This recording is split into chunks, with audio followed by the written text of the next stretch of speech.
Hey, what's up, guys, and welcome to another episode of The High School Athlete. I'm your host, Jay Spitzer. Today, we got Coach Josh Stanaland from Jayton, Texas. Jayton is a small school people consider West Texas. It's not so crazy up west, but it is a little bit closer to Lubbock, where we are located and recording. But we got a good one. I hope you guys pay attention to it. Jayton has done some really neat things over the years and created a program, not only in football, that has just transferred into all sports across the board. They are being competitive, and a great coaching staff, as Coach Stanaland will talk about in the episode. So stay tuned. Coming up next, The High School Athlete, the new episode with Coach Josh Stanaland from Jayton, Texas. For joining us, episode 10 here, we have Coach Josh Stanaland from Jayton, Texas. Coach, thank you for joining the show, man. I really appreciate it. Here's the deal is, like, we've been trying to connect in a way for a few months, and it's just kind of tough, you know, not saying that it's all like COVID, but it's just busy life, you know. We personally, Coach, have taken a journey from Austin. Now we are in Lubbock. We bought a home up here with Haley, and so it was to get closer to family, and I'm excited about that. And actually, Jayton, I'm not even very far from you guys. Yeah. Pretty close. So I'm excited to come and catch some games. And, dude, we have we have some cool stuff coming up with this high school athlete, to where I'm going to take it on the road, broadcast games live, and I was thinking, you know, there's no doubt that we'll be at Jayton for sure, and because there's a lot of beta stuff going to go on with this, so I'm excited. I've shared some of my thoughts with Coach Blacker, and who knows if he remembers any of them at all.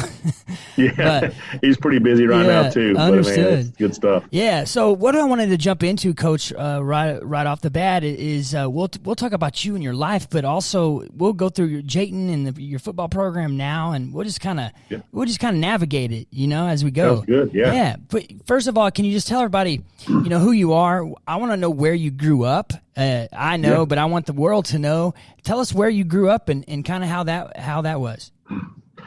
Yeah, man. So I was born and raised right here in Jayton, Texas, and graduated here in 2002 and came back in 2007 and been here ever since. So, man, I went to Hardin-Simmons in that small time in between, and got my degree. And then Jayton called and offered me a job in 2007 after I was student taught here, and I took it, and man, that's been happy ever since. Wow. So you've literally came and stayed with the same team the entire time. I mean, even your student teaching we're talking about here.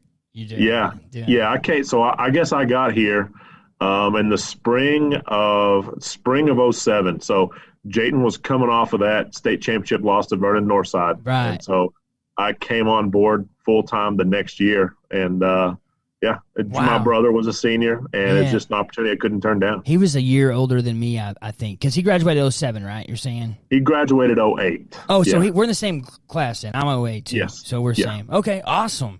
Dang, that's a true homer right there. It doesn't get no better than that. I mean, it literally doesn't get any better than that. So when did you become the head football coach for Jayton? Now, I took over football in 2010. Okay.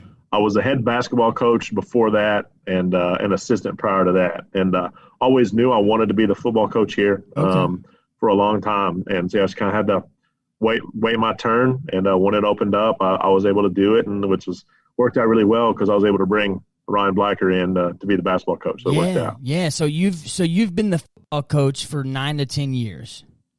Let's see, 10, 11, 12. This is my 11th year as head football coach. Wow, man, that's awesome. That's awesome. And so how long has Coach Blacker been with you? Have y'all been together? He got here in 2010. So we've been together 11 years. So that's what you were saying that whole time. Wow. That makes me feel old, Coach, because 2010, I'm thinking about my graduation and stuff. I don't know if you ever do that. Gosh, dude, it's just like that. Everything is so quick. It happens so fast, and you look up and, man, you've been at Jayton this long. And time flies, man. Dude, I remember walking these halls as a kid, and doesn't seem like that long ago. Right. That's crazy. I mean, and then you have all those cool memories and stuff there at Jayton. I mean, you've just seen the whole the progression of the school system and athletics and all that stuff. So, okay, so let's backtrack this.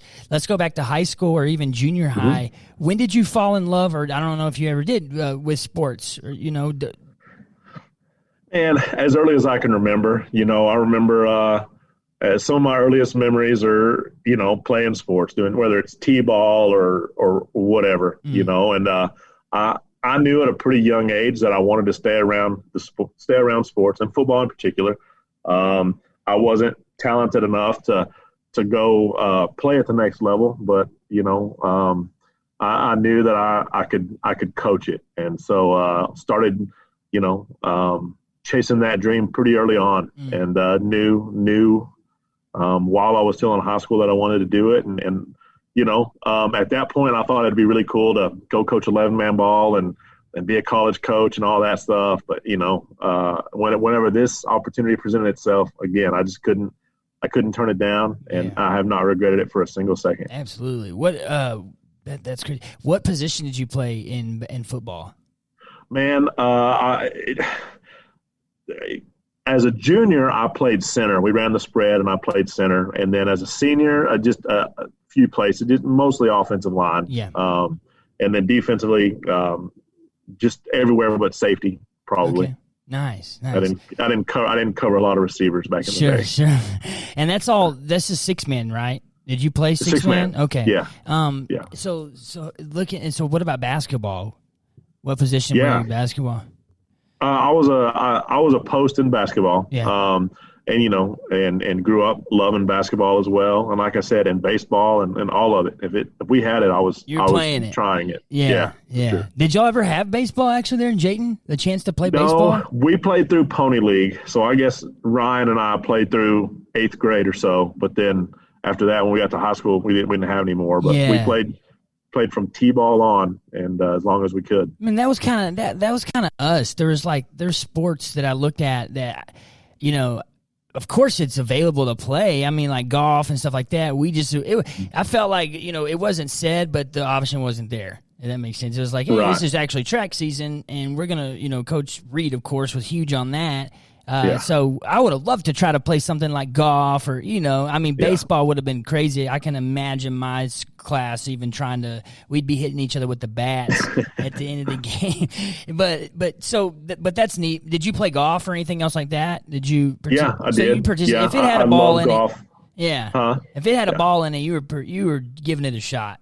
Yeah, man. And that's just kind of was the expectation of us and kind of still is to an extent. Just here, we don't have big numbers, and so we need kids to represent us. And we know that, like, we have kids that play and are really, really good football players here, and football's not their favorite thing. And we have some basketball studs who play and work their tails off, and basketball's not their favorite thing. Yeah. But they know that, and it helps that Ryan and I have been together long enough that we create that expectation that – look, we need everybody to contribute. Everybody get in the boat and let's go. And it's a big part of why we've been able to be as successful as we have. The kids are just unselfish. And talking about successful, man, I was literally thinking about this last night. I was thinking about Jayton and you guys, yourself and Coach Blacker, and I'm sure there's many other names in there that, assistants and stuff that goes unseen that do a lot of work behind the scenes. Man, y'all have established a program. I mean, I don't know if y'all have ever actually, taken a step back and saying, man, this kind of has come to fruition, what a coaching system and a coaching staff would want. But now it's like you guys have established a program, and 6-man, and especially in the small school leagues like that, this is what people have to understand is, in my opinion, when I say, is that a successful program, I have to look at multiple sports. I don't in small school. I don't just look at it and say, their football program's a success and the basketball it's okay. Really and truly, I'm starting to look at it as a whole because most of these kids are participating, like you're mentioning, in multiple sports. Yeah, and that's the dream, and it always has been. And just I look at those places who are dominant in football, but then they don't put the effort in basketball and other stuff like that. And I'm just I'm too competitive. I couldn't do it. I want to whatever we're doing, and we talk to our kids about it all the time. Like if you're going to wear a jersey that says Jayton on it, we're going to work hard and we're going to do our best to be good. And I think, like you said, I think just consistency, and getting the program established. And now, this far in, we've created a standard and some expectations, and the kids come in, the next group of kids, and they know the expectation, and they've watched the groups in front of them. And so, man, once you get that momentum rolling, we just, and that's not to say, as well as I do, at this level, there's going to be lean years, but because of where I think we have our program at, I think our lean years are still going to be good years. Yeah, I agree. So yeah, and that's awesome to be a part of that. And here's my thing. Here's my question to you. And I think I asked Coach Blacker this when I interviewed him a while back. When do you start to develop these kids into the Jayton program and Jayton system and your whole philosophy as a team? When does that start? Because here's the thing is there's some of these kids, Coach, and I've talked to them in different schools, man, we didn't touch a basketball or we didn't touch a ball until 7th grade. We didn't have any idea. What I've seen in terms of success, some of these coaches are starting these kids at a very young age, not to say they're pushing them to do it. They've created an atmosphere and an environment that everyone wants to be a part of. Being a Jayton Jaybird's a big deal when you're in 4th or 3rd grade or whatnot. So is that something you guys implement? Oh yeah, for sure. Just right before you and I are doing this, I just got done coaching our 1st and 2nd grade boys in a little dribblers game. Yeah. And I've got 2 boys in 2nd grade, but it starts right now. We talk right now about, just little things like teaching those kids right now to get on the floor for loose balls and doing those things that, that we want those kids to do in high school, just those toughness things. Now the skills and stuff are going to come. We know that. Like they're going to be in the gym. They're going to do the right things. But, and another thing is those kids are always around our program and they're always around our high school boys. And so, man, as early as we can get them going and being a group, and it works out really good that each of us coaches have a different PE class, and so they get to have each one of us. Like I said, like in Little Dribblers right now, I just coach 1st and 2nd graders. Ryan's coaching a 3rd and 4th grade group right now, and then he'll coach a 5th and 6th grade group later, and that's kind of how we start that and create those expectations. Is we let them start hearing our voice early. Mm-hmm. I think that's great. I really do. It establishes a lot. And we're not just throwing these kids in the fire in 7th grade. And people want to know why you guys are successful. Well, it's because how you've implemented this program. And we coach them. We don't have baseball at the high school level, but we coach them in baseball, whatever it is. We want to be there, and my kids probably get tired of me always being there, but I just, I think it's important that they get used to being coached by us. Well, yeah, and it's consistency there too, and it's dependability. Sure. They depend on that, there's a lot that's going on in kids' lives from that point all the way through high school. That's what's cool about small schools is you get to be a part of that pretty much every day for a long, long time, Yeah, and the fun thing for me now is I've been here long enough. This is my 14th year. Every group that comes through, I saw start kindergarten. Yeah. And so you just to see the growth and the development, and it's really neat. It's really rewarding for sure. That's awesome. And do you think any of your high school players, do they when they look at it, do they feel like they have an obligation to create and set a good example for these younger cats coming in? Is that something you talk about? Is there a pride aspect to being a Jayton Jaybird? For sure. And one of the things we talk about is that Jaybirds teach their young. These juniors and seniors, like those freshmen and sophomores, are looking to you to set the example, whether that's being on time or how we practice, whatever it is. We teach our young. And then once those kids grasp that, and they've been really good at it, and we talk about even with the younger kids, they're all fighting over wanting to be Pecos Smith's number or Trip Scott's number or something. And we talk with those guys about knowing that those little eyes are always on you. Always. And so you got to set an example. Yeah. And fortunately, we've got great kids who have great parents, and they do a really good job of that for us. Yeah. It makes our job pretty easy. Man, that's what everything you're just describing is what people who haven't been a part of a small system like Jayton, like our 1As, they don't understand, and they get, that's what they do miss out there. And that this whole community togetherness, it's true. It's there and it lives in you. And I think it actually, helps to establish people in terms of character and stuff like that, that this family is always here and it doesn't just end, and it's just been like this whole process that you get to watch from really beginning to end, and then so forth. And I think there's probably a pretty rewarding thing to be a coach and to see these kiddos grow up and become successful men and husbands and, fathers. I don't know about you, but what's your take on that in terms of what your goal is as a coach, truly something beyond the field? Yeah. It's winning ball games is fun, and I'm not going to lie to you. Like I chase that high every Friday night because Sure. I haven't. That's the only place I can get that feeling that I had as an athlete in high school is on Friday nights during the national anthem. Those butterflies hit, but that's fun. That's fun. That's not why we do it though. But that's a nice reward. The reason that we do it is just like you said. Like I like to go and see these kids go and be good dads and good husbands and productive members of our workforce or whatever it is, whatever they do. And, we're fortunate here. Like I said, like we have really, really good parents, really good parents. And most of these kids have great father figures around, but if I can help out a little bit, and for those kids who don't have that father figure around, just whatever I can do to be there for them and just help grow them and witness to them, whatever it is that I can do. Man, that's a real reward. When you get a letter from a kid or you get a wedding invitation and stuff like that, those things that's the good stuff. When it's good. That's better than any win, man. Better than any win. That's the good stuff, man. And, you look up one day and you're 70, 80 years old and, guys still calling you coach that are 50 or 60, whatnot. It's just really neat, man. I think that's if you can understand that that's what it's all about truly, then I think you're like reaching fulfillment, more so than not. Absolutely. And then you kind of brushed on it a little bit in there in terms of like community. Let's talk a second about the Jayton community. How is the support around you guys?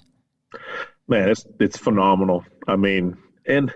We're just kind of in a unique place in that it's very rural, just like there's nothing else to do. Yeah. So on a Friday night, everybody's at the football field, or on a Tuesday night, the gym's packed.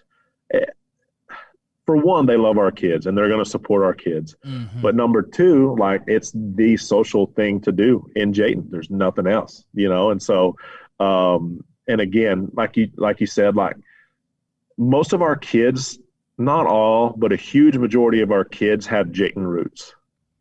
Like not many people roots, end up in Jayton. Yeah. You have to be here on purpose. Yeah, there's a purpose. There needs to be. Yeah, that'd be weird, wouldn't it? Just to we choose Jayton. Just end it here. Yeah. Yeah.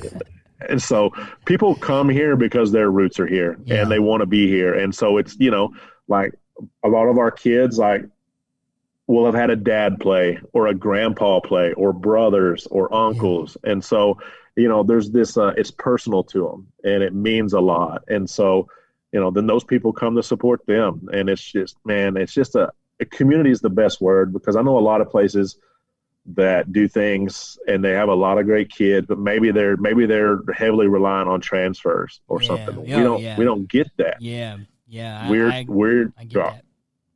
Jayton kids. And, it just means more. Yeah, it's generational, like I was saying. Yeah. It's generational roots in there for sure. And that's why sometimes, you look up and it's like, you look at people's last names and then go through there, and there's a lot of them that are the same throughout the years. Yeah. And sometimes as a coach, you're like, well, it looks like I got to wait another 15 years for this next one to kick in. Y'all need to start having kids, whatnot, so we can get the same names. But it does happen quite a bit. Our brothers, and you grow up through there. Yeah. I just think that's really neat. It'd be cool if you could just take some type of video snap, snap of your whole life going through there and comparing it. Not saying it's like being in the city or something that's bad, but everything has its ups and its downs. But man, there is something about small towns that, as quiet and as desolate as it could seem, it's also full of just these internal joys and things that you just can't get anywhere off the shelf. Yeah, well, and it's like the saying that it takes a village to raise a child. Like we legitimately have that here. Like I would trust anybody with my sons and my daughter, just because you know them, you trust them, and it's special. Man, it's special. Yeah, that's the good stuff, man. Here's a question. You don't have to answer this if you don't want to. Small towns, are there times where you have to even manage parents? I mean, I talk to a lot of coaches about this, and sometimes part of the job is management and understanding being a small school, if there's six there's 6 players that we're starting, hey, sometimes parents and families believe that their child should start, and you have to manage that. And it's like, and that is a job in itself. And I'm not trying to put you on the spot at all, but like, No, do good. you think that is a position within coaching in small schools like that? And I know it's probably everywhere, but here it's like even more so. You're more you're exposed more here, and you're around them way more. You know what I mean? There's more of a personal relationship there. For sure. And I'm from here, so especially I come back and I'm 22 years old, and to most people I'm Josh. Right.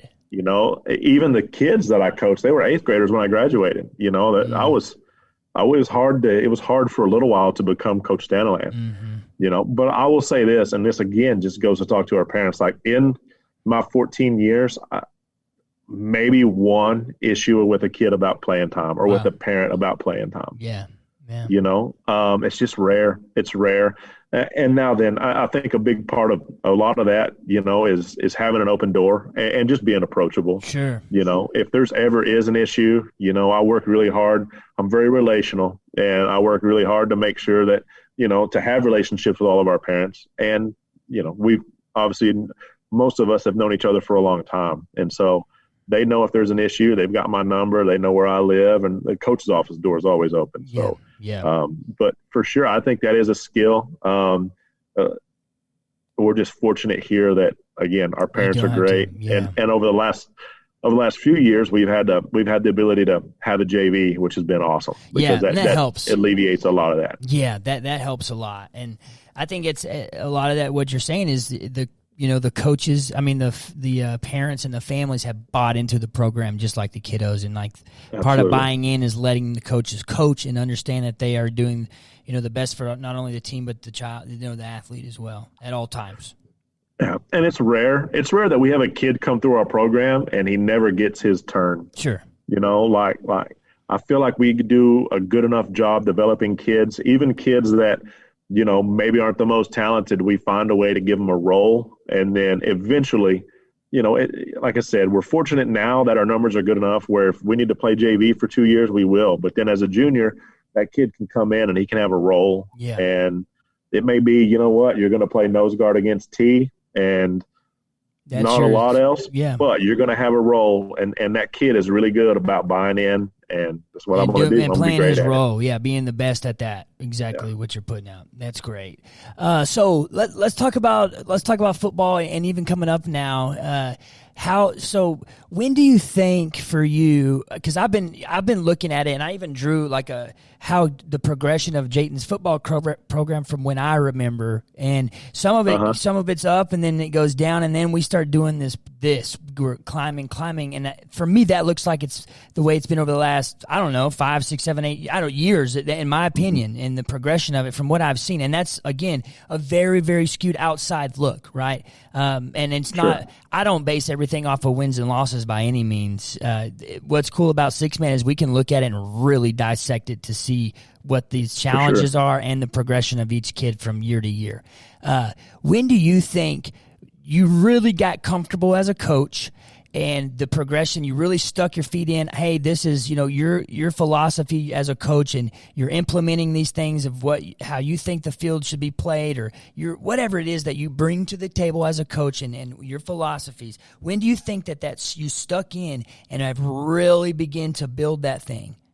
Yeah, man, it's crazy, and I feel bad that it took me this long, but it was probably about 2016 whenever I really feel like I figured things out. Which is a shame. I feel bad for those kids that I coached in 2010 and 11 and 12, because we had some great, I think we won 10 games in 12 and 9 games in 13, but I still wasn't doing a very good job. And looking back at it, like, I think for a little while, I was just, I really didn't know what I wanted our identity to be. Sure. And I was trying to do a lot, and so finally I just, I sat. And a big part of that is talking with other coaches. I'd go around. I'd spent a day at Brock with Chad Worrell, spent a day at Iowa Park with Coach Sims, and I just, I pick people's brains. And the thing that I really settled on is like, we got to have an identity. And offensively it's the J, and then defensively Defensively, we were a little bit more multiple, but the thing is now where we've got it established to the point now is those kids start doing it in 6th grade and they do it till 12th grade. And so, and that's why, like, even in the years where our talent's not as good, since those kids have been in that system for all those years. And I will tell you this, a big thing for me is I really figured out how to program in the weight room. And our kids are bigger, faster, and stronger than they were. Yeah. And I had to grow and I had to learn and I had to get uncomfortable and I had to ask questions and that's good. I had to get better.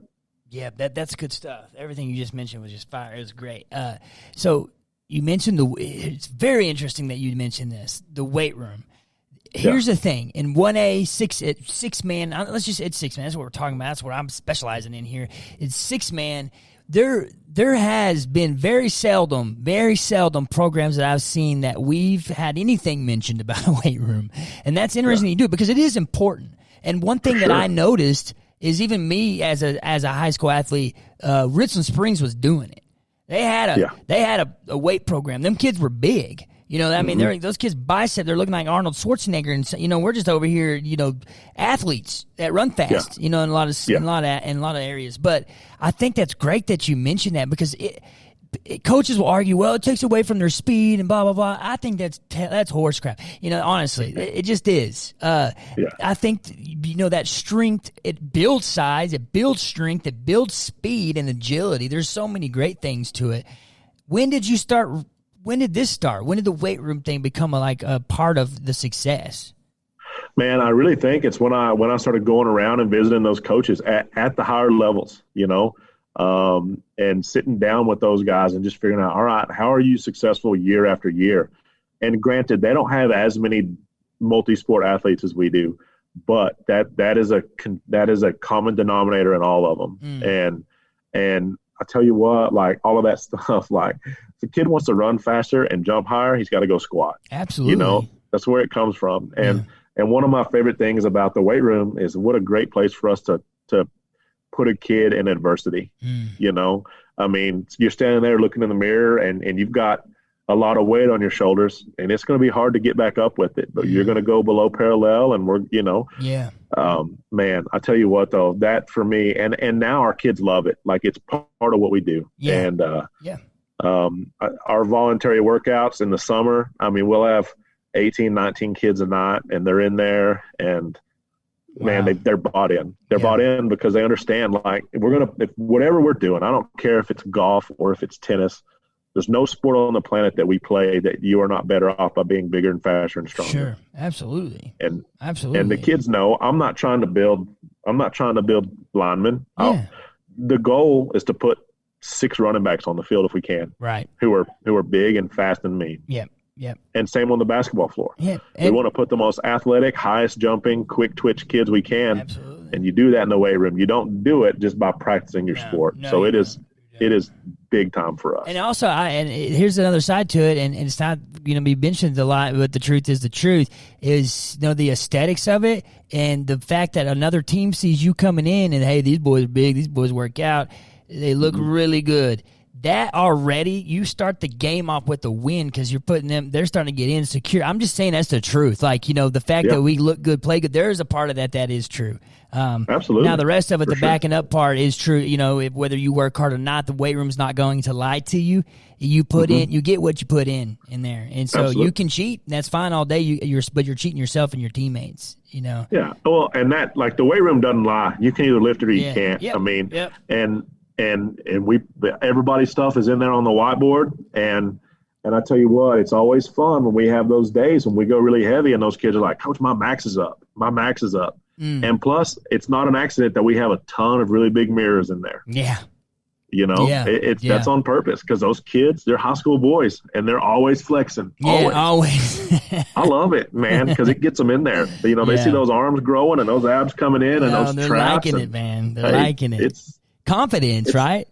The confidence, absolutely, because that kid knows, and we keep track of it. We might say, look, since the season started, you guys have added, 1,500 pounds to our team total. Yeah. You're 1,500 pounds stronger now than we were to start the year. You're a different team. Wow. You're playing with an extra man on the field now, just in your strength. Yeah. So moving forward a little bit, what are your expectations right now? What's the football team that we have coming up this fall? What are your, I'm not saying expectations necessarily, but I mean, you got to have some. What are you thinking? Like, how are you feeling about this team? Man, I feel great about them. And again, like, we're kind of that point where I think every year, we're going to graduate good kids, and we're going to graduate 5 really good seniors this year. You're graduating 5? 5 seniors. Wow. Yeah. Did they all start?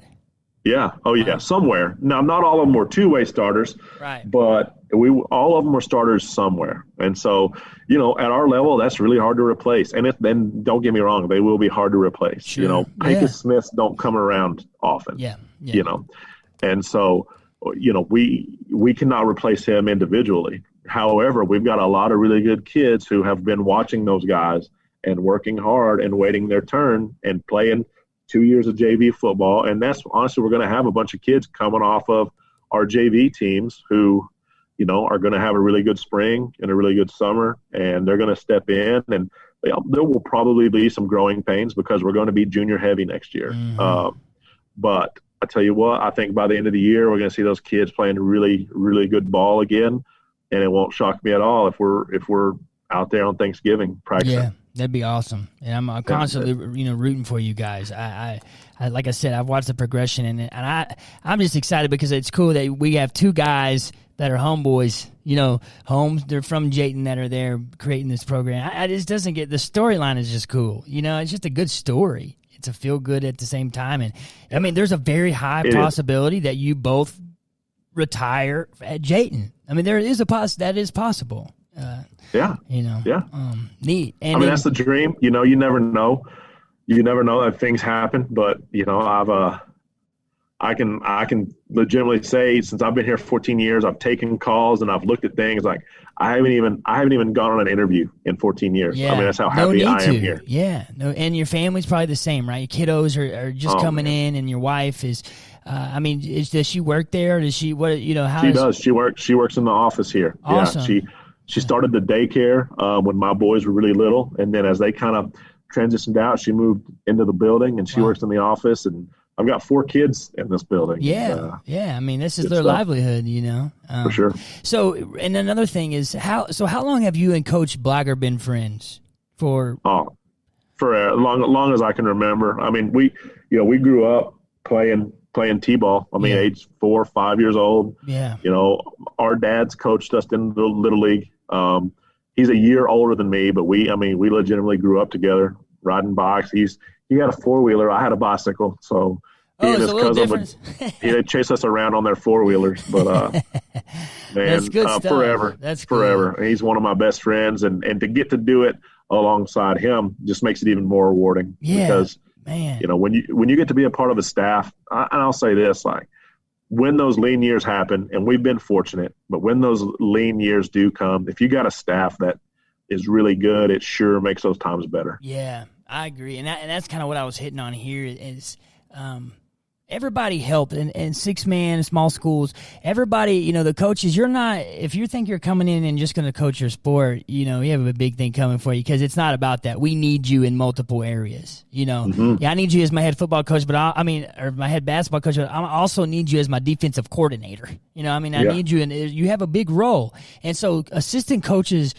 I truly, truly believe, if you look at it, and some of these successful teams that are in, year out, is they have a good staff, like you mentioned, but those assistant coaches they're so important to the program.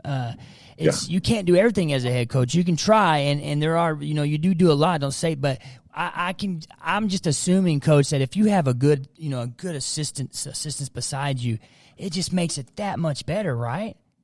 Oh, absolutely. And honestly, I think that was a big part of the reason why we weren't better back earlier in my career, is that I didn't delegate well enough. You try to do a lot on your own?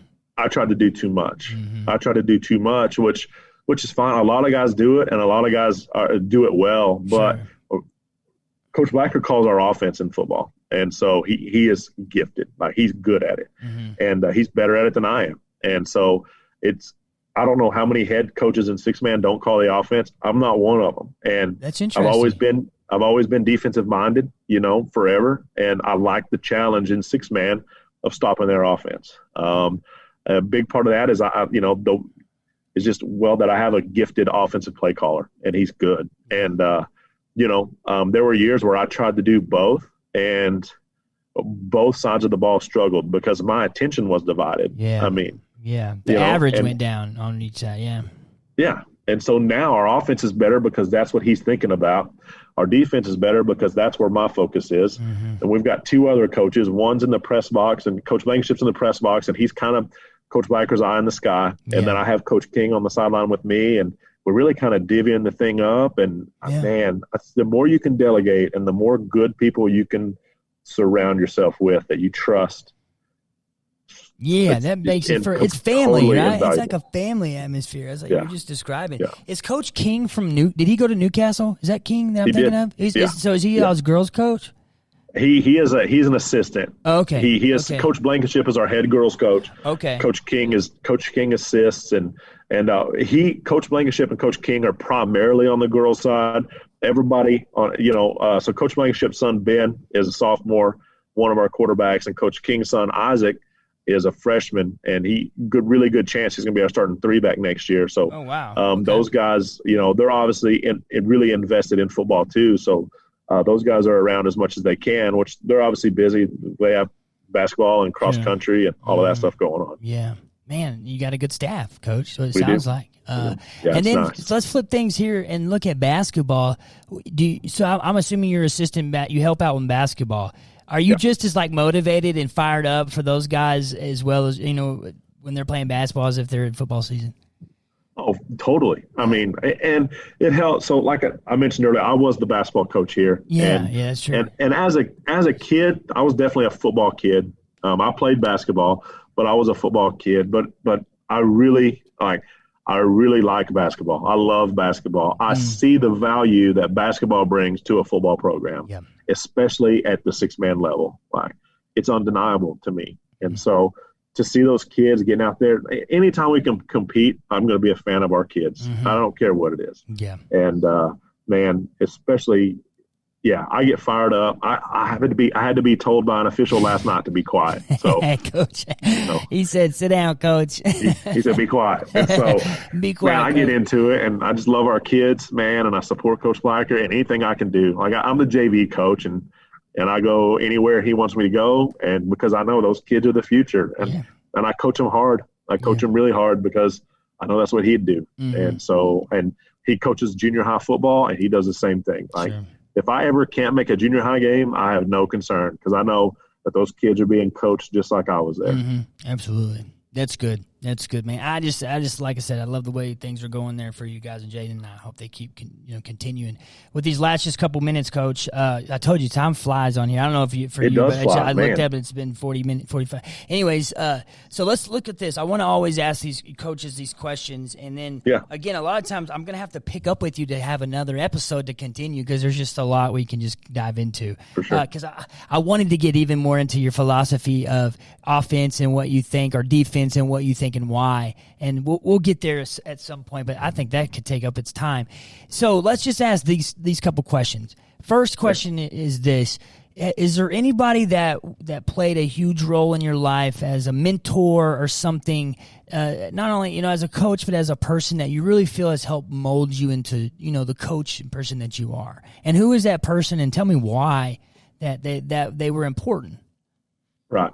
Well, I mean, if we're just talking about me as a person, it's got to be my mom and my dad, just because, I mean, for one, they're both competitors. And so I get that from them, and they're both hard workers and just great people. And so from them, I learned to compete, and I learned the value of hard work, and that can't be overstated. I mean, I am who I am because of those two people, and they're still, my biggest supporters. And John's, obviously, he's up at Valley, so they're always trying to figure out how to get to a football game in Valley and a football game in Jayton. That's good. What about coaching wise? Let's go to. Is there anybody you've ran across in the 6-man community that you talk to maybe more so than others, or again has helped you?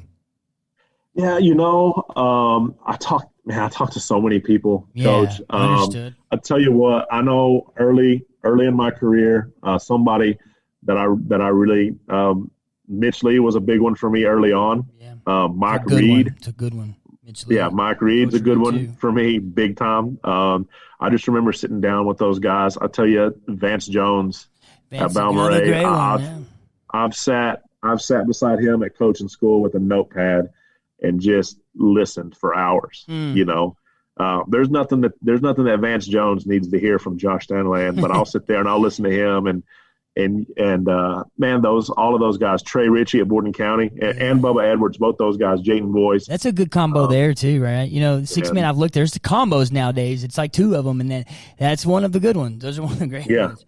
They are, and again, both those guys are just phenomenal men. And at the same time, like anything we need, anything I ever need, they're there. Yeah. But all of those guys, man, I remember listen to Kerry Owens talk about his 2-3 defense, and that had a big impact on me, and so many things, man, so many guys, and people that don't even know that they've taught you. A young coach you, at 23 years old was soaking up everything they could say, and that's a good thing about our association is about six man, because I will tell you this: there's not a coach around that wouldn't give somebody their playbook if they needed it. Yeah. Anybody that needs something, man, I'm going to help them out. It legitimately is a brotherhood at this level. It's really cool. Yeah, that's what I say. That's why it's that whole family brotherhood thing is just like it's real, and you don't really know about it until you can be a part of it, but from all levels and angles. Okay, so I'll put you on the spot here. Okay. You might not answer because you might have too many. If you had to create a Mount Rushmore of coaches for six-man football, oh man, in no order at all, and say you had 5 or 6, that's fine. But who would you just go and say? I mean, and look at it this way: don't look at it as someone who Josh, Coach Stanaland thinks maybe they've helped you. But like, if you think people were looking at six-man and say, "Oh, these people were pretty vital," who would we look at? Man, again, I'll go back to Vance Jones. Sure. It's my opinion. I think a lot would say that. Yeah, to me, he's the GOAT.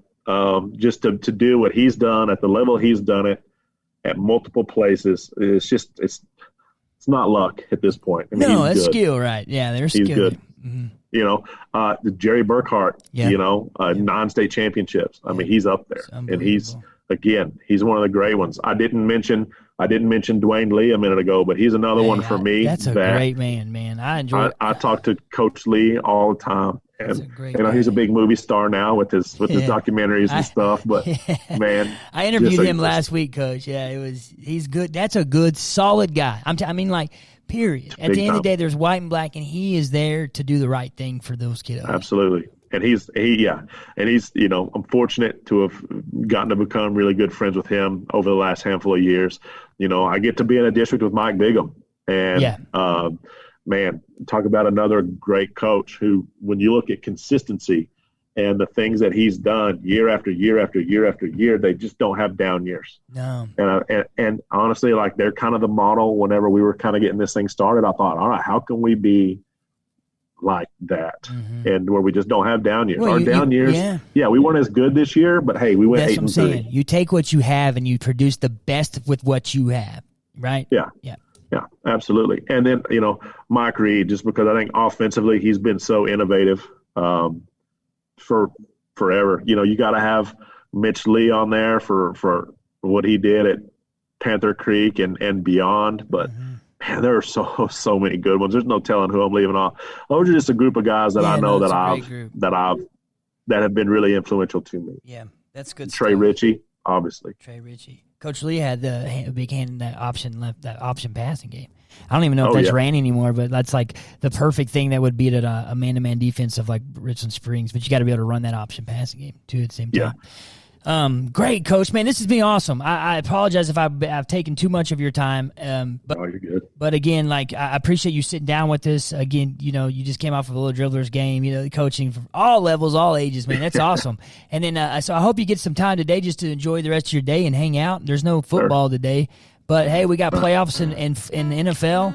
And we got a spring season coming up if you're a baseball guy for college. That's coming, I guess. And then course, we still got March Madness, and there's sports everywhere. We'll find something to root Sports for everywhere. and have a good time with, I hope to see you guys soon. I want to come out there, and I'm hoping to catch a playoff game somehow, some way. But, again, there are these COVID restrictions, and now you got to buy these tickets online. But thanks to NFHS, you can watch pretty much everything. We'll take care of it. You want to come out, we'll take care of it. Okay, I'll let you guys know then on that one, Coach. So, well, thanks for sitting down with us. And I really do appreciate it, and I hope to talk to you soon. But, again, thank you. It's been great. Yes, sir. Absolutely. We'll see you soon, Coach. Take care. You too.